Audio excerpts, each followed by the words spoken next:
자, 오늘부터 우리 구약에 대해서 알아보는 시간을 4주 동안 가지려고 합니다. 우리 목사님들이 구약을 전체적으로 네 타임을 나눠 가지고요, 우리가 구약을 한번 알아보는 그런 시간을 갖도록 하겠습니다. 그래서 이 4주 중간에 이제 우리 주일학교 수련회 때만 잠시 집회가 있고요, 4주 연속해서 어떻게 보면 이제 설교보다는 좀 공부하는 시간이다, 이렇게 볼 수가 있겠습니다. 벌써 이제 공부라는 단어에 별로 좀 안 좋아하시는 분들이 있는데, 그래도 우리가 은혜롭게 우리 하나님 말씀 알아가는 시간이기 때문에 우리 좀 은혜롭게 우리 구약이 어떤 책인지, 뭐 여기 오신 분들은 대부분 잘 알고 계시겠지만 우리 한번 정리하는 그런 귀한 시간이 되기를 간절하게 소원합니다. 우리 한번 화면 띄워주시기 바랍니다. 자, 우리 성경은 우리 약 두 개로 되어 있습니다. 무슨 약으로 되어 있습니까? 구약과 신약으로 돼서 우리 성경이 이렇게 되어 있습니다. 나오는 이쪽이구나. 그래서 구약을 영어로 뭐냐면 올드 테스트먼트라고, 그리고 신약이 있고요. 자, 여기 표시가 되어 있죠. 자, 우리 한번 보시기 바랍니다. 66권 이렇게 되어 있는데, 그래서 구약은 총 39권이고 신약은 27권이고 합해서 66권이에요. 다 아실 건데, 혹시 여기서 신앙생활 오래 안 하신 분들은 어떻게 외우시냐면요, 올드하고 테스트먼트 이렇게 되어 있잖아요. 올드가 철자가 3개고 뒤에가 9자예요. 그래서 39, 구약 성경은 39권, 신약 성경은 곱하면 돼요. 39, 27. 그래서 구약은 39권, 신약은 27권, 두 개 합해서 66권이다. 신통하죠? 그렇게 외우시면 되겠습니다. 혹시 이거 잘했다가 본인 알고 있는데 왜 전도했는데 성경 소개할 때 잘 모르는 분들 있잖아요. 그럼 이렇게 소개하면 참 쉬워요. 자, 우리 구약의 구조를 보도록 하겠습니다. 구약은 총 이렇게 3가지의 구조가 구지고 있습니다. 자, 제가 한번 다 띄워놓고 설명하기로 하겠습니다.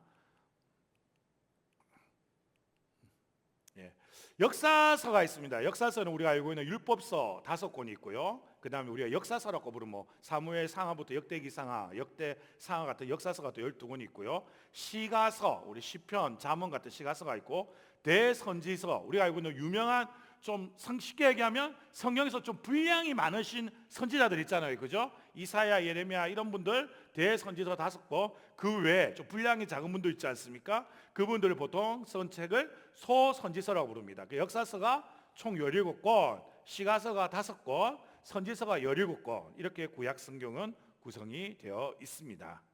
자, 여기 나오죠. 창세기, 출애굽기, 레위기, 민수기, 신명이 나오고, 그 다음에 쭉 나오고 있고, 이렇게 나오고 있습니다. 그래서 구약은 총 39권이고요. 신약은 27권이고요. 앞에서 만든 성경은 좀 66권이다. 그렇게 얘기할 수가 있습니다. 자, 앞에서 나온 내용 그대로고요.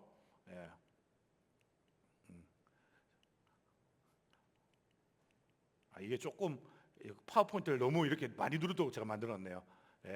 자, 구약의 구조가 이렇게 되어 있고, 그래서 창세기, 역사서 창세기에서 에스더까지, 시가서는 욥기에서 아가서까지, 선지서는 이사야에서 말라기서까지 구성되는 책이다, 이렇게 쉽게 이해하시면 될 것 같습니다. 그래서 구약의 구조를 이렇게 쉽게 바꿔봤습니다. 그래서 기본적으로 역사서가 뼈대를 이루고 있어요. 성경을 보면 창세기로부터, 그러니까 태초의 역사로부터 어디까지 가고 있습니까? 구약의 성경에 보면은 바빌론에 의해서 남유다가 멸망되고 포로 생활을 하다가 다시 돌아와 가지고 페르시아 시대 때 회복하는, 성전을 회복하고, 그죠? 성벽을 다시 짓는 내용으로 끝나고 있습니다. 그럼 이 역사서의 뼈대 위에 우리 시가서와 선지서가 이 역사가 어떻게 움직이는지, 무슨 내용이 있는지 보충하는 그러한 역할을 하고 있습니다. 그래서 이렇게 이해할 수가 있어요. 역사의 고속도로, 그러니까 역사서라는 고속도로 쫙 달려가고 있어요. 그런 상황 속에서 시가서와 선지서라는, 우리 어떻게 보면 쉬어갈 수 있고, 이 역사의 고속도로가 제일 진행할 수 있는 휴게소와 같은 역할을 하는 것이냐면 이 시가서와 선지서라는 거예요. 그래서 우리가 어떤 분들은 성경을 읽을 때 우리가 이렇게 구성된 성경도 있지만, 혹시 읽어보신 분들도 있을 거예요. 연대기 성경이라는 게 있어요.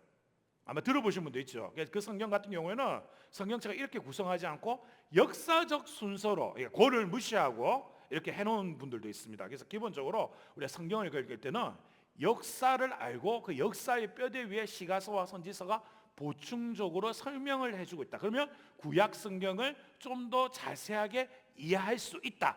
그렇게 생각하시면 됩니다. 아시겠죠? 자, 우리 또 보도록 하겠습니다. 자, 세계 지도가 있고요. 구약 성경이 배경이 되는 곳은 딱 저기예요. 어디입니까? 이스라엘을 중심으로 한 중동의 서쪽 부분이에요. 그래서 주로 성경의 이야기는 여기에서 이루어지고 있다. 그렇게 보시면 되겠습니다. 자, 우리 구약의 세계를 보시도록 하겠습니다. 자, 이렇게 있고요. 구약의 세계는 우리 애굽, 에돔, 가나안, 모압, 시리아, 아수르, 바벨론, 바사, 갈대아, 방금 얘기했던 것은 중동의 중앙과 서쪽 부분에 대한 그 지리적인 부분을 볼 수가 있습니다. 그 중에서도 이 초승달을 그리는 이 부분에 대한 이야기가 대부분이에요. 그 중에서도. 그래서 이렇게 지도가 이렇게 딱 머릿속에 그려보시면은 어렵지 않습니다. 이 초승달 모양으로 여기가 구약 세계의 이야기가 이루어지고 있는 곳이구나, 이렇게 이해하시면 돼요. 참 쉽죠? 절대 어렵지 않습니다. 또 한번 보도록 하겠습니다. 그래서 첫 번째 오늘 저는 창세기의 역사로 끝이 나고, 오늘 제가 할 부분은 그예요. 구약의 개론을 잠시 설명한 다음에 창세기 역사하고 다음번에 다른 목사님들이 다른 파트를 하도록 하겠습니다. 우리 창세기 역사를 한번 살펴보도록 하겠습니다. 자, 이게 뭐예요? 천지 창조의 순서를 나타내고 있습니다. 하나님께서는 첫째 날 우리 빛이 있으라고 말씀하셨고, 둘째 날 궁창, 이런 식으로 천지 창조를 6인가 만드셨습니다. 빛, 궁창과 물, 그리고 땅과 식물, 그리고 해와 달, 별을 만드셨고요. 그다음에 새와 물고기, 그리고 마지막에는 동물과 사람을 만드셨다, 이렇게 얘기하고 있습니다. 그래서 일반적으로 이 이야기를 나눌 때 3일간은 하나님께서 생물이 거할 수 있는, 그러니까 살아 숨쉬는 생물이 거할 수 있는 환경적인 것들을 4일까지는 환경적인 것들을 만들었다, 보통 그렇게 얘기하고 있고요. 5일과 6일에는 살아 숨쉴 수 있는 생물을 하나님께서 창조하셨다. 창세기의 이 창조적 순서를 보면은 보통 그런 식으로 이야기를 하고 있습니다.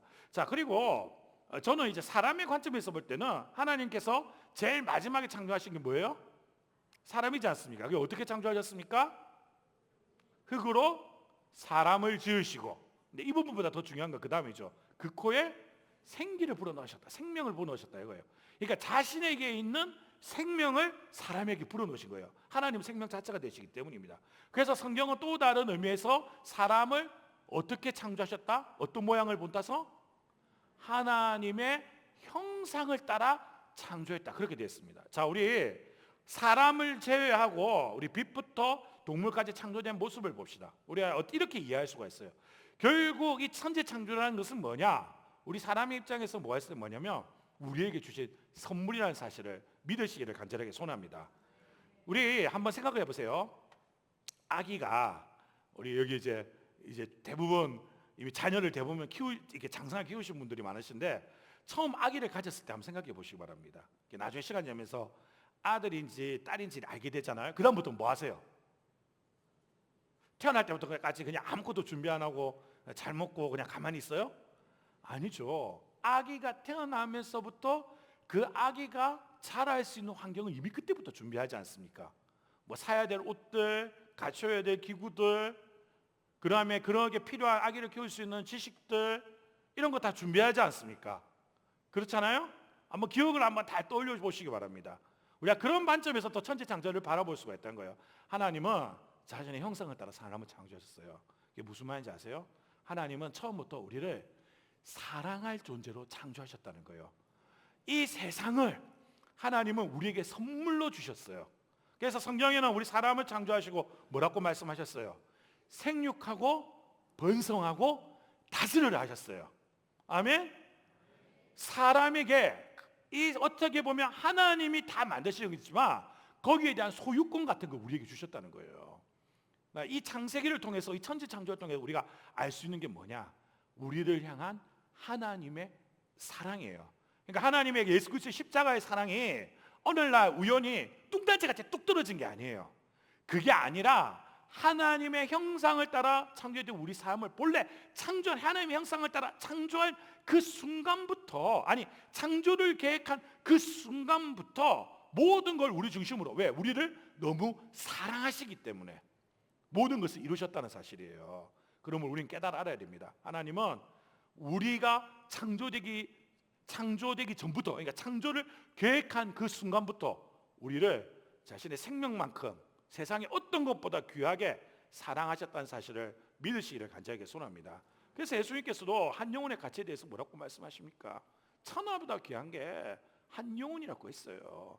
그게 바로 이 천지 창조를 통해 사실은 보면 우리가 알 수 있다는 거예요. 자, 또 넘어가도록 하겠습니다. 자, 그렇게 하나님께서 아름답게 창조하셨음에도 불구하고 사람은 어떻게 합니까?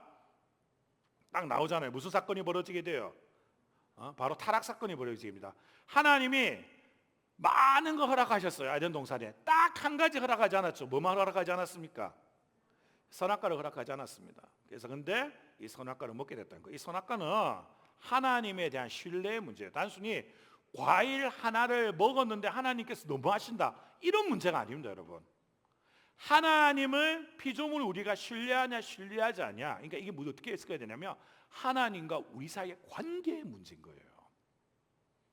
어떤 사람은 이런 말을 하시는 분들도 들어봤어요. 어떤 얘기를 하냐면 하나님이 꼭 선악과를 만드시지 않으면 되는 거 아니냐고, 선악과 없었으면 우리가 타락할 필요도 없는 거 아니냐고 그렇게 얘기하는 것도 있습니다. 근데 뭐 그것도 맞죠. 근데 하나님은 우리를 자녀로, 우리 사랑하는 존재로 만드셨기 때문에 우리를 로봇으로 만들지 않았어요. 우리에게 의지를 주시고 그 의지를 가지고 하나님을 신뢰할 수 있도록 하셨다는 것을 저와 여러분이 알아야 돼요. 그게 바로 사랑하기 때문이에요. 부모가요, 자녀가 때로는 좀 틀린 길을 가는 줄 알면서도 때로는 그거를 인정해 줘야 될 때가 있어요. 왜? 내 자녀를 존중하기 때문에. 마찬가지입니다. 하나님은 자녀와 단순히 뭐 로봇과 주인의 관계가 아니라 사랑하는 사람의 존재 관계이기 때문에 신뢰가 존재한다는 것을 보여줄 수 있는 게 필요했던 거예요. 그래서 자신의 순종을 드러낼 수 있는 선악과라는 거 딱 한 가지만 만드신 겁니다. 바꿔서 생각해보면 뭘 알 수가 있습니까? 하나님은 모든 걸 다 허락하시고 딱 한 가지만 허락하지 않으신 거예요. 근데 사람은 그 모든 걸 허락한 것보다 뭘 선택한 거예요? 딱 한 가지 허락하지 않은 걸 선택한 거예요. 하나님이 못된 분이에요? 순종하지 못한 사람이 못된 사람입니까? 모든 걸 다 주신 하나님보다는 선악과를 먹은 우리에게 문제가 있지 않습니까? 바로 이런 문제가 나게 된 겁니다. 그래서 이 선악과 문제를 우리가 해석할 때는 단순히 과일을 하나 먹었을 불순종 때문에 이 문제가 아니라 사람이 하나님과의 관계에 신뢰의 문제를 깨트린 걸로 해석을 해야 돼요. 그래서 우리가 하나님과의 관계를 깨트리고 우리가 누구 밑에 간 겁니까? 스스로 하나님의 자녀 되기를 거절하고 마귀의 종 되기를 바랬다는 겁니다. 그래서 이런 타락 사건이 있었다, 그렇게 볼 수가 있습니다. 자, 그 다음에 이제 또 사건이 나오죠. 이제 하나님께서는 이렇게 다 타락을 한 사람들, 이렇게 그럼에도 불구하고 이들을 축복해서 그 땅에 번성하게 하셨어요. 그러면 하나님께서 아담과 하와를 비록 에덴 동산 쫓아냈지만 그들이 먹을 수 있고 자랄 수 있고 번성할 수 있는 기회를 주셨으면 그때부터라도 뭘 잘하면 돼요? 하나님은 열심히 신뢰하고 그러면 되지만 그러지 못했단 말이에요. 세상이 죄악으로 가득하게 되었습니다. 자, 그렇게 죄악이 가득한 세상에 의인이 한 명 있었죠. 그 의인의 이름이 바로 누굽니까? 노아예요. 그래서 우리가 알고 있는 노아 홍수 사건이고, 이 그림은 뭘 보여주고 있습니까? 홍수 사건 전에 생물을 보존하기 위해서 동물들을 이렇게 방주에 태우는 그러한 모습을 볼 수가, 잘못 눌렀다, 볼 수가 있다는 것입니다. 자, 이거는 무슨 사건이냐면, 그렇게 해서 하나님께서 노아 홍수 사건이 끝난 다음에, 그죠? 홍수가 나왔고 세상이 멸절하고 노아와 그의 가족들만 살아남게 되었어요. 그죠? 40주야로 내린 그 홍수가 끝난 다음에 사람들은 다시 번성하기 시작했다는 겁니다. 자, 한 번에 큰 심판을 경험했어요. 그러면 어떻게 하면 됩니까? 사람이 하나님을 잘 섬기면 되죠. 열심히 있는 마음으로. 근데 인간이 참 그렇지가 못해요. 또다시 똘똘 뭉쳐갖고 뭐합니까? 죄를 지어요. 그 죄를 어떤 식으로 짓습니까? 바벨탑을 지어요. 근데 한번 생각해 보시기 바랍니다. 바벨탑을 지었는데 그 바벨탑이 뭐 높여봤자 그 시대의 기술로 얼마나 높았겠어요? 지금의 63빌딩보다도 낮았을 거예요. 안 그래요? 근데 중요한 건 바로 이거예요. 바벨탑 높이가 중요한 게 아니라 왜 바벨탑을 지으려고 했는지가 중요한 거예요. 왜 바벨탑을 지으려고 했습니까? 높으신 하나님께 닿기 위해서. 왜? 하나님을 너무 사랑해가지고 하나님을 만나고 싶어가지고 바벨탑을 지은 게 아니에요. 하나님처럼 하늘에 오른 존재가 되고 싶었던 거예요. 또다시 인간의 죄악이 가득하게 되었다는 겁니다. 근데 하나님께서 노아에게 약속하셨던 것이 있어요. 무지개를 보여주시면서 무슨 약속을 하셨어요? 다시는 물로 심판하지 않겠다고 했습니다. 원래 이 정도 죄악이면 또다시 한번 엄청난 심판을 맞이해야 되는 것이 인간의 숙명이지만 하나님은 인간을 사랑하셔서 그렇게 하진 않으셨습니다. 단지 그들이 더 이상 이러한 교만한 행동, 죄를 짓지 않기 위해서 어떻게 하셨습니까? 이들의 언어를 다르게 만드셨다는 거예요. 이때부터 우리가 알고 있던 한 가지 언어는 사라지고 여러 가지 언어가 생기게 되었습니다. 우리 골치 아픈 영어라든지 중국어라든지 지금도 많은 우리 학생들을 괴롭히고 있고 그렇지 않습니까? 그런 언어들이 바로 이때 생겨나게 되었다는 겁니다. 자, 우리 여기까지 이게 뭐냐면은 순서예요. 한번 이게 창조, 타락, 홍수, 민족들, 그러니까 언어를 통해서 민족들이 어쨌다 이 말이에요. 바벨탑 사건인 건데 이거를 순서대로 외우는 방법이 있습니다. 자, 저를 따라서 한번 해봅시다. 자, 하나님이 세상을 이렇게 창조하셨어요. 창조. 그 다음에 타락. 이 바다가 떠졌잖아요. 타락. 홍수가 났으니까 물이 차오르잖아요. 손을 이렇게 다 이렇게 하면서 쫙 하면서 홍수. 그다음에 바벨탑에서 그러니까 우리 기독교에서는 이때 언어가 달라지고 이 언어로 통해서 민족들이 형성됐고 이동을 했다고. 그러니까 민족들이 좌우로 막 열심히 이동했잖아요. 민족들 딱 이렇게 외우면은 완벽하게 순서를 외울 수가 있습니다. 자, 우리 다시 한번 해봅시다. 창조, 타락, 홍수, 민족들. 눈 감고도 하시겠죠? 눈 감고 해볼까요? 저는 눈 뜨고 있을게요. 자, 우리 한번 해봅시다. 시작.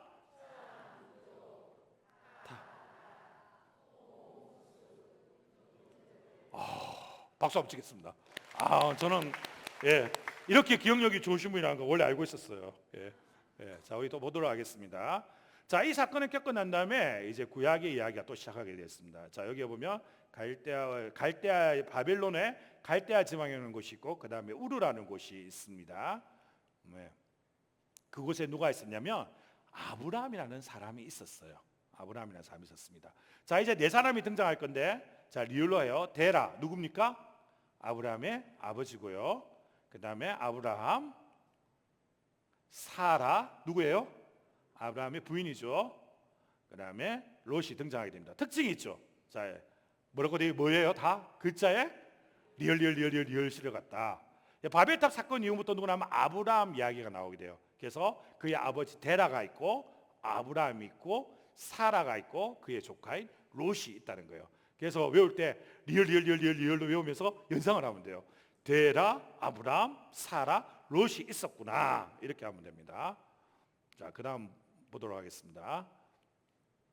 자, 지금 없던 글자가 두 개 생겼죠. 티그리스하고 유브라데스라는 곳이 생겼습니다. 그러니까 원래 이 데라와 아브라함 다 어디 사냐면 갈대아 우르라는 곳에 살았다는 거예요. 그러니까 이곳이 어떤 곳이냐면 우리가 일반적으로 최초의 문명이라면 4대강 문명 있지 않습니까? 근데 이 4대 문명 전에 그보다도 더 이 수메르 문명이라는 게 있었다 이렇게 보고 있어요. 그 수메르 문명이나 그리고 메소포타미아 문명이 발생한 곳이냐면 바벨론 지역이에요. 그 바벨론 지역 중에서도 이 갈대아, 티그리스 강과 유브라데스 강을 끼고 이 비옥한 지역에서 굉장히 문명이 발달했다 이렇게 볼 수가 있습니다. 그러니까 갈대아 우르는 어떤 곳이냐면 그 시대에 굉장히 문명이 발달한 도시였고요. 그런데 하나님을 섬기지 않고 달의 신을 섬기고 그 외에도 여러 가지 신을 섬기는 그러한 도시였다는 겁니다. 그곳에서 하나님께서는 누구를 부르셨냐면 아브라함을 부르셨다는 거예요. 그래서 아브라함이 처음에는 데라와 자기 아버지와 함께 어디 가냐면 하란까지 가게 되었습니다. 근데 본래 이제 보면은 하나님께서 원래 아브라함을 먼저 부르신 것이 아니라 이 전승에 의하면은 데라를 먼저 부르셨다고 해요. 아브라함의 아버지였다. 근데 데라가 갈대아 우르에서까지는 하나님에 대한 신앙이 졌는데 이유는 정확하게 알 수 없지만은 하란에 가서 그의 신앙이 변질되었다고 합니다. 그래서 우상을 만드는 그런 일을 했다고 해요. 그래서 이 아브라함하고 데라에 얽힌 그 이스라엘의 전설 같은 이야기가 있어요. 그러니까 정식 역사는 아니고 아버지가 하도 우상을 만드니까 아브라함하고 아버지 데라하고 싸움이 붙었다고 해요. 싸움이 붙었다가 우상은 아무런 힘이 없고 하나님이 최고다는데 데라가 아니다 이렇게 한 거예요. 그래서 열받아가지고 밤중에 아브라함이 우상을 다 때려 부순 거예요. 아버지가 만들어놓은 거. 다음날 아침에 딱 보니까 아버지가 화가 나겠어요? 안 나겠어요? 아버지가 굉장히 화가 나죠. 화가 나가지고 야 이거 누가 그랬냐 이래가지고 아브라함이 가갖고 뭐냐면 자기가 봤는데 저 우상들이, 그러니까 데라가 이제 우상을 만들어서 팔고 이런 걸 했거든요. 모형 만들고 자기들끼리 서로 치고받고 싸우다가 다 부서졌다고. 아브라함이 그렇게 거짓말한 거예요. 데라가 화를 막 내는 거예요. 그때부터. 아니 얘들이 저 스스로 어떻게 움직이냐고, 말도 안 되는 소리 하지 말았고. 그러니까 아브라함이 한마디 하는 거예요. 아니, 아버지는 움직이지도 못한다는 거 뻔히 알면서 저 우상을 왜 숭배하는 거냐고. 데라가 할 말이 없었다, 뭐 그런 이야기가 있습니다. 그래서 이제 하란까지는 같이 오게 되었고요. 데라는 여기서 죽음을 맞이하게 됩니다. 데라는 죽음을 맞이하게 되고요. 그러나 하나님은 여전히 변함없이 아브라함에게 약속을 주십니다. 하나님이 아브라함에게 어떤 약속을 주십니까? 사막에서 하늘의 별을 보여주고 사막의 모래하면서 너희의 민족을 그와 같이 많게 할 것이다. 너로 복의 근원이 되게 할 것이다. 그러니까 복 자체가 될 것이다 라고 얘기하면서 열방의 아버지가 될 것이다. 그래서 아브라함이라는 이름에서 원래는 이름이 아브람이었는데 열방의 아버지라는 의미를 가진 이름을 나중에 아브라함으로 바꿔주시게 됐다는 겁니다. 어쨌든 하라에서 데라가 죽게 되었고요. 자, 이거를 우리가 어떻게 되냐면은, 자, 우리가 이렇게 이해하시면 돼요. 그러니까 자, 따라서 해봅시다. 4,000년 역사, 4,000년. 이 4,000년은 뭐냐면은 이제 우리가 알고 있는 대략적으로 성경의 연대기적으로 봤을 때 아브라함의 이 부르심, 데라가 이렇게 이동하는 것이 바벨탑 사건 4,000년 후에 발생을 했다, 그런 의미를 가지고 있다는 겁니다. 그래서 4,000년, 그러니까 역사가 길다. 4,000년. 이거는 그냥 외운다기보다는 이걸 통해서 그냥 아시면 돼요. 우리가 저쯤에 지도라고 생각하고 우르가 있다 생각해봅시다. 우르. 그 우르 뒤에 뭐냐면 페르시아만이 있었어요. 동그라미를 그리면서 페르시아만 있는 우르에서 몇 명을 불렀다고요? 하나님이요? 4사람. 누구를 손가락 하나씩 적으면 해봅시다. 데라, 아브람, 사라, 롯을 불렀다는 거예요. 리얼이죠. 이 사람들이 어디로 갑니까? 하란으로 가는데, 하란으로 가는 길에 두 강을 거슬러서 올라가요. 그 두 강 이름이 뭐냐면, 자, 따라해서 해봅시다. 티그리스, 한 번 더 유브라데스. 이렇게 쭉 간 거예요. 하란. 거기서 데라가 죽어요. 데라의 죽음. 이렇게 외우시면 돼요. 자, 우리 다시 한번 해봅시다. 시작. 4,000년 우르 페르시아만 4사람 데라 아브람 사라 롯 티그리스 유브라데스 하란 데라의 죽음. 그러니까 4,000년 시간 한 다음에 갈대아 우르 페르시아만에 있는 갈대아 우르에서 하나님이 4사람인 데라와 아브람과 사라와 롯을 불려서 그들을 티그레스와 유브라데스 강을 따라서 하란으로 가게 하셨는데, 원래 아직 가나안 땅에 못 가고 거기서 데라가 죽음을 맞이하게 되었다. 쉽죠, 참. 그러니까 막 신약 창세기가 머릿속에 쉽게 들어오는 것 같죠, 그죠? 그렇게 이해하시면 되겠습니다. 자, 넘겨보도록 하겠습니다. 자, 그래서 이렇게 하란으로 오게 되었고요. 자, 이제 원래 보엘에 가야 할 때 땅으로 가야 되죠. 어디로 가야 됩니까? 부르심을 받들어서 가나안 땅으로 이제 가야 됩니다. 하란은 원래 계속 머물러 있으면 되는 땅이 아니었지만 데라가 머무게 됐고, 그야에서 그의 아들이었던 아브라함이 변함없이 하나님을 잘 섬겼기 때문에 하나님께서 가나안 땅으로 그를 인도하셨다는 사실입니다. 자, 이 이제 이스라엘 땅이 가나안 땅이죠. 자, 위에가 뭡니까? 갈릴리 바다, 예수님께서 많이 활동하신 거죠. 그 사이에 요단강이라는 게 존재하고 있습니다. 밑에는 사해라고 있고요. 성경에는 여매라고 표시가 되기도 합니다. 저걸요. 여매 옆에 지중해가 있습니다. 그 다음에 요 사이에 바로 갈릴리 바다와 요단강과 사해와 지중해 사이에 있는 나라가 뭐라고요? 이스라엘, 가나안 땅 이스라엘이 존재하게 되었다. 이렇게 이해하시면 되겠습니다. 그래서 히브리 민족의 계급을 보면요, 아브라함이 하나님께서 부르셨고, 사라에 원래 이스마엘이라는 아들이 있었습니다. 그러나 이스마엘은 하나님의 유업을 입을 사람이 아니었어요. 그래서 하나님이 유업을 입을 사람은 아브라함의 아들 중에 누구였습니까?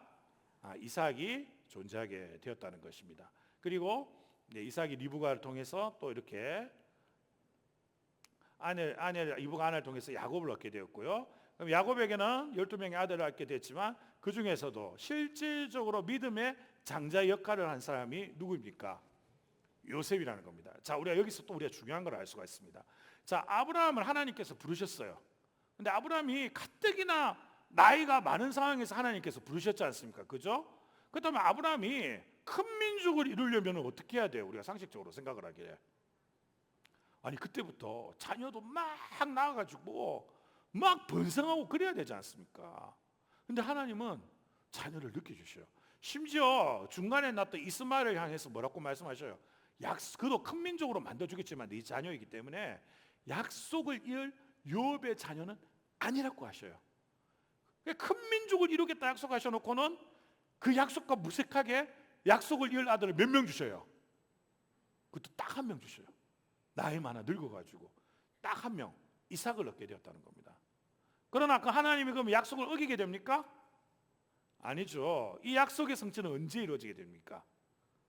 애굽 땅에서 요셉과 그리고 요셉의 형제들이 애굽 땅에 나중에 이제 다음번에 하게 되겠지만 애굽 땅에 거주하게 됩니다. 거기서 어떻게 돼요? 큰 민족을 400년가 있으면서 큰 민족을 이루게 된다는 거예요. 숫자적으로. 그리고 출애굽의 역사를 통해서 약속의 땅인 가나안으로 다시 부르시고 하나님은 약속을 이루셔서 이스라엘을 큰 민족이 되게 하셨다는 거예요. 우리가 여기서 분명하게 확실하게 알아야 될 사실이 있습니다. 뭘 알아야 되냐? 오늘 이 말씀을 통해 알아야 될 사실이 있어요. 하나님은 약속하시는 분입니다. 아멘. 그리고 저와 여러분은 그 약속을 믿어야 될 줄 믿습니다. 그리고 하나님은 그 약속을 이루시는 분입니다. 우리가 그걸 명심해야 된다는 거예요. 많은 사람들의 문제가 뭐냐면 좀 신앙이 좀 잘 모르고 기도가 약한 사람들, 그런 사람들은 하나님의 음성을 잘 못 들어요. 기도를 하더라도 일방적으로 자기가 하나님 앞에 떠들기만 해요. 자, 오늘 새벽에도 설교를 하면서 기도에 대해서 좀 말씀을 드렸는데 우리가 한번 생각해 봅시다. 자, 기도는 하나님께 뭐 하는 겁니까? 대화하는 거예요. 우리가 이제 이거는 뭐 제가 따로 설명하지 않아도 아실 거예요. 우리가 설교 시간에 기도는 하나님께 대화하는 것이라고 많이 들었잖아요. 그죠? 근데 자, 우리가 대화에 대해서 한번 생각해 봅시다. 나하고 어떤 친구가 있어요. 어떤 친구가 있는데 그 친구가 나하고 대화를 하는데 말이 빨라. 속사포 입이. 1시간 동안 자기 이야기, 자기가 원하는 거, 나한테 바라는 거 1시간 동안 막 떠들어대는 거예요. 그리고는 내가 이야기를 하려고 하니까 등 돌아서 가버려요. 여러분 기분이 어떨 것 같습니까? 막 굉장히 좋을 것 같아요? 그 친구가 막 사랑스럽고 그럴 것 같아요? 그런데 우리가 하나님한테 그러고 있어요. 많은 사람들이요. 정작 중요한 하나님의 음성을 듣는 것에 굉장히 약한 경우가 많다는 겁니다. 우리 성경을 보면요, 기도한 이야기도 많이 나오지만 기도를 열심히 했다, 부르짖었다, 그거는 간략하게 설명을 해요. 그런데 하나님의 음성을 듣는 부분에 대해서는 성경을 어떻게 얘기하고 있습니까? 긴 분량을 할당해서 우리에게 이야기하고 있다는 거예요. 그래서 진짜 기도의 중요한 건 뭐냐? 하나님의 음성을 듣는 거예요. 아멘입니까? 그럼 하나님의 음성을 들었으면 또 이제 그 다음이 중요한 거예요. 하나님의 음성을 들었으면 어떻게 해야 됩니까? 하나님 음성 듣고 잘 들었습니다, 주님. 네, 그렇죠. 아니요, 그렇고 말고요. 그렇게 하면 끝입니까? 믿음으로 순종하는 저와 여러분이 되기를 간절하게 소원합니다. 바로 그 사람이 누구냐면 아브라함이에요. 심지어 무슨 일도 경험하게 돼요. 하나님 앞에서요. 하나님이 이삭이 약속의 아들이라 해놓고는 나중에 무슨 일도 경험하게 됩니까? 바쳐라. 아니, 하나님이 말장난하시는 것도 아니고 언제는 이 아들 통해서 큰 민족을 이루기로 해놓고는 바치래요. 네, 그때도 하나님의 약속을 믿었어요. 그러니까 아브라함이 하나님의 약속, 지금 상황이 다 이해가 돼가지고 순종하는 게 아니에요. 착각하시면 안 돼요. 머리로는 당연히 이해가 안 되죠. 자기가 겪고 있는 일이 나이 많아가지고 이삭 하나밖에 약속의 아들 한 것도 이해가 안 되고, 인간적으로는 아니 실컷 약속의 아들 이삭 하나 있는데 바치라는 건 이해가 되겠어요? 이해가 안 되죠. 순종은요, 이해가 된다고 다 하는 게 아니에요. 이해가 안 돼도 하는 겁니다. 구약 성경을 이제 앞으로 배울 건데 참 사람들이 불순종하는 이야기들이 정말 많이 나와요. 불순종 왜요? 하나님의 말씀을 듣지 못했고, 근데 말씀이 없는 게 아니에요. 이스라엘 민족 역사에서 하나님이 그들과 함께 안 계셨던 적이 있어요? 하나님 옆에 계시지만 그들이 귀를 막고 하나님 말씀을 듣지 못했을 때가 많고, 선지자들을 통해서 하나님의 말씀이 선포되어도 그 말씀에 순종하지 못했기 때문에 타락했다는 거예요. 그런데 누구는 그렇게 안 했다고요? 아브라함은 그렇게 하지 않았어요. 그래서 이삭이 있고요, 야곱이 생기게 되었고요, 요셉이 나오게 되었다는 거예요. 그리고 이 4대를 걸친 다음에 그 다음 출애굽전, 그러니까 애굽에 있는 세대에 가서는 드디어 큰 민족을 이루게 되고, 출애굽을 하면서는 뭘 하게 되었냐면 바로 그들이 원하는 가나안 땅에 들어가게 되었다는 겁니다. 하나님의 약속이 이루어졌습니까? 안 이루어졌습니까? 이루어졌습니다. 그리고 아브라함은 말 그대로 복의 근원이 되었어요. 왜 복의 근원이 되었습니까? 그 민족에서 누가 탄생하셨습니까? 예수 그리스도께서 탄생하셨기 때문입니다. 그 예수 그리스도께서 온 열방이 하나님 앞에 복받는, 구원의 복이나 최고의 복을 받을 수 있는 길이 열려졌기 때문입니다. 그래서 우리가 오늘 창세기 역사에 대한 우리 앞부분 잠시 배웠는데, 그래서 우리가 해야 되는 게 뭐냐면 바로 그거예요. 우리 역사를 통해서 깨달아야 되는 게 뭐냐면, 하나님은 말씀하시고 우리에게 약속하시고 언약을 주시는 분이고, 우리는 아브라함의 믿음의 선배들, 노아나 이런 분들이 걸었던 것, 아브라함이 걸었던 것처럼 그분의 음성을 듣고 기도하는 자만이 들을 수 있죠. 하나님의 음성을 듣고자 하는 자만이 들을 수가 있죠. 그 말씀의 약속의 말씀을 믿고 끝까지 순종하는 자가 되어야 된다는 거예요. 그때 하나님의 놀라운 역사하심이 저와 여러분의 삶에 충만하게 일어날 줄 믿습니다. 자, 우리 잠시 뒤로 돌아가고 우리 이거 좀 많이 눌러야 되네요. 자, 우리 복습을 좀 해보도록 하겠습니다. 요거 말고 이게 파워포인트 이런 거 좀 불편하네요. 자, 괜찮습니다. 아이고 이거 넘어갔다. 자, 우리 여기서부터 해봅시다. 자, 다시 창조, 타락, 홍수, 민족들. 하나님 창조 사건이 있었고, 타락하는 사건, 노아의 홍수 사건이죠. 타락하면서 노아의 홍수까지 연결되는 거죠.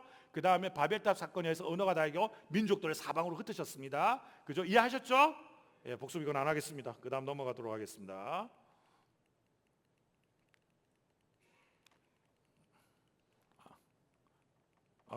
자, 이거 한번 해봅시다. 자, 따라서 해봅시다. 4,000년 우르 페르시아마. 그러니까 4,000이라는 시간이 있었고, 페르시아에는 우르란 땅에 하나님께서 네사라, 데라, 아브라함, 사라, 롯, 그리고 티그리스, 유브라데스. 자, 티그리스 유브라데스 강을 딱 따라갔더니 무슨 도시가 있었다고요? 하란이 있었어요. 그 중에서 부름받은 네 삶 중에 데라가 죽음. 자, 우리 이제 설명 없이 쭉 해봅시다.